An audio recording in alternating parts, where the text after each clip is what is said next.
people are expecting rate cuts. The Fed is buying at the current interest rate. If you cut rates, you are upvaluing the bond. It's a bit like me saying, Elijah, buy my secondhand shoes for $100. And you go, no, thanks, Francis. And I say, how about $250, Elijah? Well, you're going to want it even less, I'd imagine.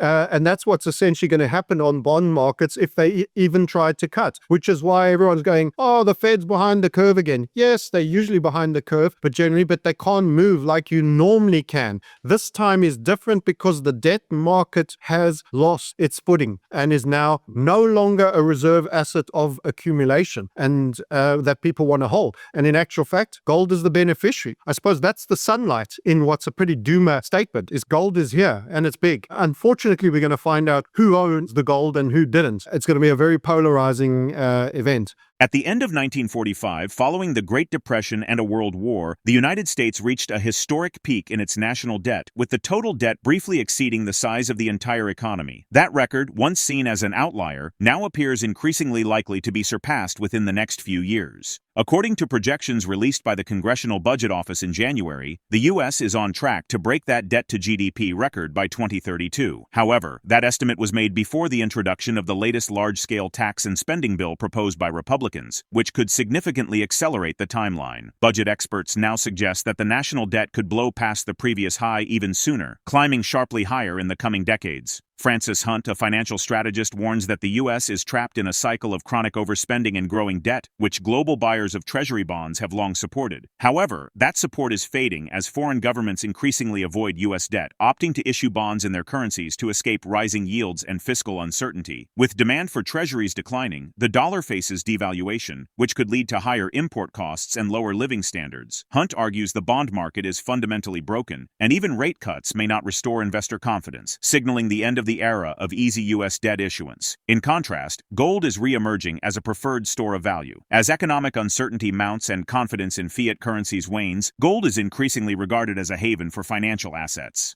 According to Hunt, the upcoming crisis will reveal a stark divide between those who have prepared by diversifying into hard assets and those who have remained overly reliant on traditional debt-based financial instruments. In his view, gold will be the asset that separates the winners from the losers in the next economic cycle. Supporting this trend, data from the Hong Kong Census and Statistics Department shows that China's gold imports via Hong Kong nearly tripled in April, reaching their highest level in over a year. Make sure to tune in for our expert analysis. Don't miss out on future content. Hit the subscribe button and turn on notifications to stay in the loop. Your support is greatly appreciated. I think the East really has the meaningful gold, particularly China. So the one thing I'll say to a uniquely American audience, I'd imagine, but much love as I have for all of you lovely people, the people that have managed your country have done you a disservice immensely. And I'm going to tell you it straight as it is. If you have a choice between being a producer nation that creates surpluses and stacks that surpluses in gold, yes, they are indebted, yes, they have a wrecked property market, and being a debtor nation that overspends consistently and undersells to others and borrows and creates debt instruments each time you overspend, in the event of a downturn and you stacking T-bills that people need to buy that they no longer want to buy and are devaluing, and the other person is stacking gold ounces, who is in the better position come reset? I think the rational amongst you that are not emotional will realize it's not a good position for America. And what I find is you get a lot of China is wrecked, China this. It's kind of like there's a problem, but let's point out how bad everybody else is. Just let's deal with the American issue. America's in huge trouble here, and it's not necessarily in the best position compared to other nations at all. And that's not me wanting to see a communist nation win over a supposed capitalist nation. It's a hard fact. It's a real downgrade in living standards for Americans coming in on the basis of that, as I was saying, as the taps get closer to closer, it's devaluation of debt and currency. You're going to have the worst buying power in your fiat currency as a result of the loss of ability to borrow. And you're eventually going to have to live within your own means. And the issuance of debt is going to become less and less of an option because no one else will buy it apart from your own Fed. And they're already doing it to a degree. And the degree that they'll be able to continue beyond what's already a tech technical bankruptcy position is highly, highly limited. And I don't think the people that own the Fed are that excited about that notion. So we're being prepared for the new financial system. So I don't think this gets to play out that we see debt valued at zero. We start to see real collapse. There'll probably be other geopolitical smokescreens going on and chaos, shock and awe, their financial equivalent. And then we're going to go, hey guys, we need to do this for the banks got hacked. This happened. So we're going to get circuit breakered into some new system. And we've discussed this before, and it's becoming very close to a fait accompli right now. I think they need a lot of pain and suffrage, a big problem, to create a big reaction, to then drop their new solution. And I think a lot of people have seen this coming. So it's going to feel a little bit like the CV19 events, where there's going to be a lot of skepticism and a lot of anger. So I could see, again, I don't do this to be dramatic, please believe me, but I just think the scale of this issue requires a very scaled response, a big problem, a big reaction. We have to sign on the dotted line for almost anything. We have to be so on our knees.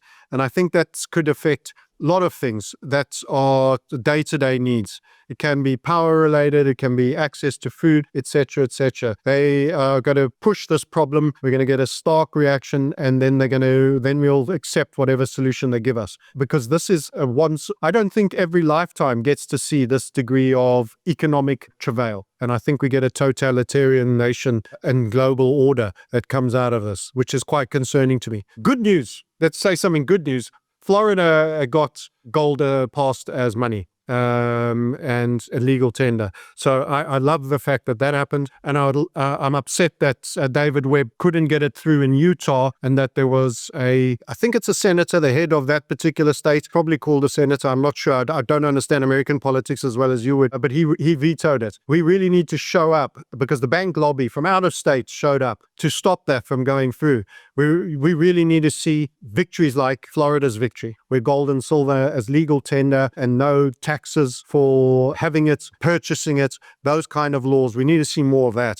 We can't be NPCs and sit here and just say, I bought my gold, I've done my bit. We've got to get the laws through. We've got to get people accepting sound money. What happened is the dollar was pretty firm during that period. More recently now, you've had the dollar be really weak. That's against pretty poor company, it has to be said. The real company you should be comparing it with is gold, and we know what's happened there. It's been a virtual parabola recently. But even against the Dixie, it's fallen from around 110 to sub 100. And that is part and parcel of what many people are not understanding. When the debt devalues, it's then the turn, because they can't keep watching the debt devalue. They have to put a stop on it, confuse it, muddy up the water a little bit. The currency then has to take the whack for further devaluation. They still need the devaluation, but they can't. If it becomes a one-way bet to short the debt, you're just going to go into contagion and collapse. It's going to get disorderly. So they need a subtle way to devalue the debt for a while. They devalue the currency. But now everybody wants to do that, because Trump's looking at a deficit, a trade deficit. He wants to make it more expensive for Americans to buy imported goods. A cheaper dollar has got to be the one to do that. But by doing that, he's reducing your living standards. And it's inherently inflationary as well. So he's going to push up the costs of everything that's imported. Now, some things you need are imported and you don't make them, or you don't make them as well. And, it's not a sin. It's not a criticism to say that. You can't be masters of everything. And the problem with that is that's imported inflation. That's a reduction in living standard. It's going to reduce disposable incomes in an already bad recession, which has been a recession many times. It's qualified for a recession many times, despite what they tell you for new rules. So this is a doom loop of reducing tax take, increased debt expenditure, higher welfare as people become unemployed at a faster rate, a crashing housing market as the rates go up on the long end, a rejection of loans, banks not wanting to lend anymore because it's high risk and the assets they create are undesirable in an overly provided,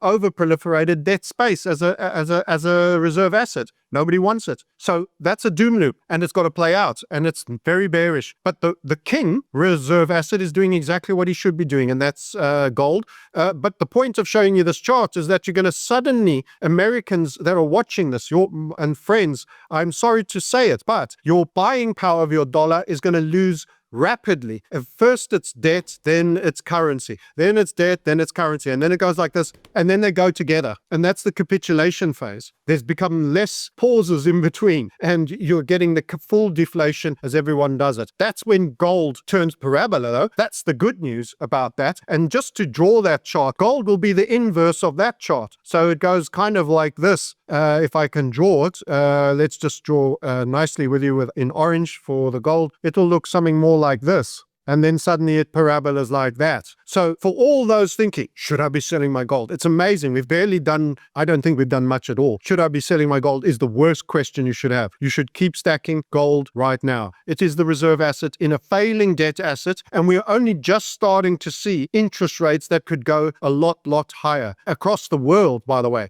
Recent data from Dealogic reveals a significant decline in the issuance of U.S. dollar-denominated bonds by non-U.S. sovereigns, marking a notable shift in global financing patterns. In the first 5 months of this year, dollar bond issuance by foreign governments fell by 19% to $86.2 billion compared to the same period last year, the first such decline in 3 years. Major sovereign issuers such as Canada and Saudi Arabia reduced their dollar bond issuance by 31% and 29% respectively, while Israel and Poland also scaled back by 37% and 31% respectively. In stark contrast, sovereign bond issuance in local currencies surged to a 5-year high of $326 billion, reflecting a growing preference among governments to finance domestically and avoid the increasing risks associated with U.S. dollar exposure. This pivot comes amid a broader retreat by global investors from U.S. assets, driven in part by protectionist policies such as tariffs and a rising skepticism about the long-term stability and reliability of U.S. financial leadership. FrancisHunt interprets this global shift as a signal of deep structural issues within the international bond market. He draws parallels to the stagflationary period between 1968 and 1982, when inflation, slow growth, and fiscal stress challenged the post-war economic order. However, Hunt warns that today's environment is even more precarious. With rising interest rates, excessive debt levels, and declining demand for dollar-denominated debt, he believes the current situation could lead to a more severe and widespread financial crisis. Let's get back to the interview.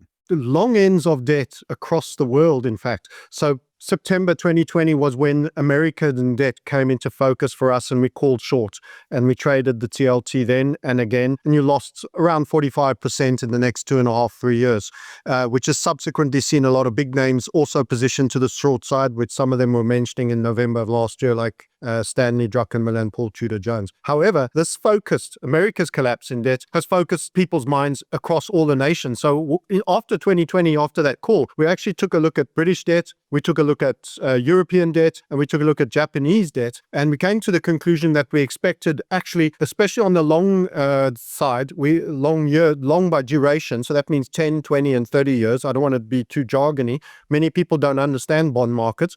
So long durations, rather than 1 and 2 years, which would be considered short. And what's happening is those rates are going up. And the longer you are facing what is a financial repressionary environment. So that is, we need to devalue debt. So we're actually paying a much lower interest rate than is the true inflation rate. Particularly in stagflationary times, the inflation rates often get masked because there's downward pressures due to lack of growth and a lot of people feeling a recession at the one time. And then actually in terms of cost of living, there's quite strong upside. So there can be a sort of a dimming and a brightening aspect, countervailing forces. But in actual fact, it's stagflationary. And this is very much like Volcker during the 68 to 82 was a stagflationary period. Equity markets barely went anywhere. Things devalue. And we're going to have a bigger hyper version of that. In fact, we've begun to experience that. That's our overall opinion. And that's being led by devaluation of debt. So the rates going ever higher, a lot faster. In the Japanese, everyone assumed Japan's just barely over zero. And quite some time ago, we were doing YouTubes in 22, 23, talking about Japanese debt. They got the worst viewing numbers of everything. If you talk about Japanese debt market, it's absolute, lose everybody. I mean, 50% of our audience is American, by the way. Thank you to America for your support. A large part in the UK, Commonwealth. you'll put people to sleep. But it didn't help us because I was going to do it anyway because I felt this was part and parcel of the great debt-based collapse. That means it's not just a US story, it's a global debt story. And this is why we've joked when we've come on board with you, we've spoken of lepers, the leper colony. We're all lepers, not just American leper. There's lepers from all nations. We all kissed the same chief leper and did the same things and synchronized. There's no sound money nation, really, in truth. And there's debt all over the place. Now, the rates on many other nations are not quite as high yet as the US. European are lower, but they don't look after their military to the same degree. That's come up with the NATO discussions and Trump, and they're now having to spend more. So we've got upside setups across the board. Dutch, German, French, all the Northern European. Many people are a bit suspect and circumspect about the Southern European, but I'm showing you all the supposed legit nations in terms of financial prudence are all in upside technical structures for higher rates. And the UK is probably the closest to replicating America by being quite poorly set up and their rates going quite a lot higher. And I'll show you a couple of those charts. But what that means, Elijah, is that when rates go up, the debt needs to be devalued. It's going down. That's that hand. And when that's happening, it's good because you're shrinking your over borrowings, but it's bad because the rates are higher. And that means affordability of housing goes down. And housing is mathematics. It's, what is the average salary? How much can people put down? A raising interest rate environment, borrowers are not very keen to borrow. They want fatter margins. They want bigger deposits. They decline more credit. They're going to be less flexible on subprime and damaged credit. And the debt instrument they create, which is their asset, is no longer desirable for on-selling securitization to other investment companies that are in pension crises because they've already stuffed to the gills with supposed debt instruments that have all lost immense amount of value. So debt is going out of fashion just as the most supply is ever coming into the stores. So that's why I always joke about pink Crocs. No one wants to buy them anymore, and you've got 6 oil tankers stuffed with them, bringing them to your store. It's the wrong product at the wrong time. That's deeply devalued, and in fact, you're going to pay to have people take them away, never mind an asset. And that's kind of where we are in the debt markets cycle. So governments are going to go into scavenge mode because they can't borrow as easily, so they need more tax. So you're going to get repressionary socialist agendas that are being driven, higher taxation, apart from the big beautiful bill, which is more spending and actual tax breaks. But Europe, if you look at Starmer in the UK, is looking for bigger tax takes and is running out of money. He's chasing all his millionaires out. So Trump hasn't gone complete stupid, but all the cuts that were supposed to happen in doggy, that's all quietened down. Elon's cried off. And what's actually happening is the cuts all being pushed out, and it's all we spend now to make later. We'll always spend now to make later. So that's a can kick and very dangerous. And it shows we're not doing austerity, according to Donald Trump. We're very big in the spend camp. And if it's Republicans, it's the military-industrial complex. And if it's the Democrats, it's quangos and welfare and inversion, perversion policies. So either way, both governments overspend. As sovereign borrowers retreat from the US dollar and pivot toward local currency financing, a fundamental reconfiguration of global capital markets is underway. The once unquestioned dominance of dollar-based debt issuance is being challenged by fiscal pressures, waning investor confidence, and mounting concerns over long-term economic governance in Washington. Simultaneously, hard assets like gold are regaining prominence as trusted stores of value amid eroding confidence in paper-based financial systems. With both public and private institutions diversifying away from traditional U.S. instruments, the shift signals not only a tactical repositioning, but also a potential turning point in the global distribution of financial power. Could this accelerating flight from dollar-centric finance mark the beginning of a more decentralized, commodity-anchored monetary era? And what might that mean for the future resilience of global economies? Share your perspective in the comments section. If the video resonates with you, join our community by subscribing to our channel and enabling notifications with the bell icon. Thank you for being a part of our community.